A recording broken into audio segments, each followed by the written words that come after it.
That day, I walked into a five-star hotel and asked how much a room cost. Inside my beat-up old suitcase, I had $1 million in cash, but the manager slammed me against the front desk and humiliated me right there in front of everyone. His voice echoed through the entire lobby as he yelled at me to get out. He said people like me belonged in a public shower, not a place like that. I didn't talk back, not because I was scared, but because that day I wasn't wearing a suit. I had no bodyguards, and nothing about me looked worthy of respect. All I had was a dusty, cracked old suitcase, but inside it was enough money to leave anyone speechless. $1 million. The truth is, I did it on purpose. I dressed myself like a homeless man, in dirty old clothes, my face covered in grime, my hair a complete mess. I just wanted to see how people would treat me when they thought I had nothing, and if someone still chose to treat me like a human being, I was ready to give them the biggest reward of my life. What no one knew was that the hotel I walked into was actually my own five-star hotel. At the front desk, I quietly said, "Miss, I'd like to book a room, the cheapest one you have." She looked a little surprised when she saw me, but I could read her eyes clearly. There was no disgust,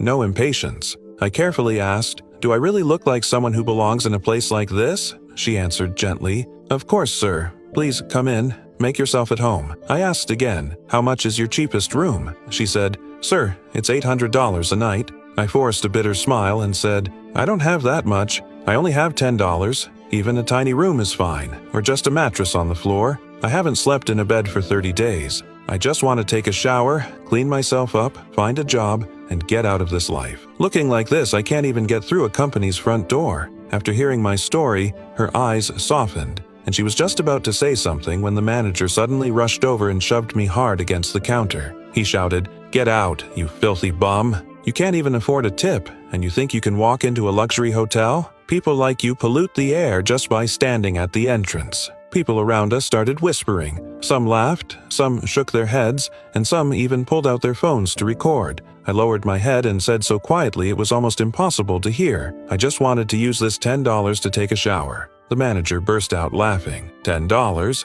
What do you think this is, a charity? Go use a public shower. That's where you belong. Security, throw him out and sanitize everything he touched." In that moment, every eye in the room looked at me like I was trash. And then, the girl at the front desk stepped in front of me and blocked them. Her voice was shaking, but she didn't move back even one step. "Manager, he just wants to get cleaned up. He just wants a chance to find a job. Tonight, I'll pay for his room." The manager's face instantly darkened. "Are you crazy? You're willing to risk your job for someone like him? If he stays, you'll pay triple the room rate, and you can forget about your salary this month." Her hands were trembling non-stop, but she still entered my information in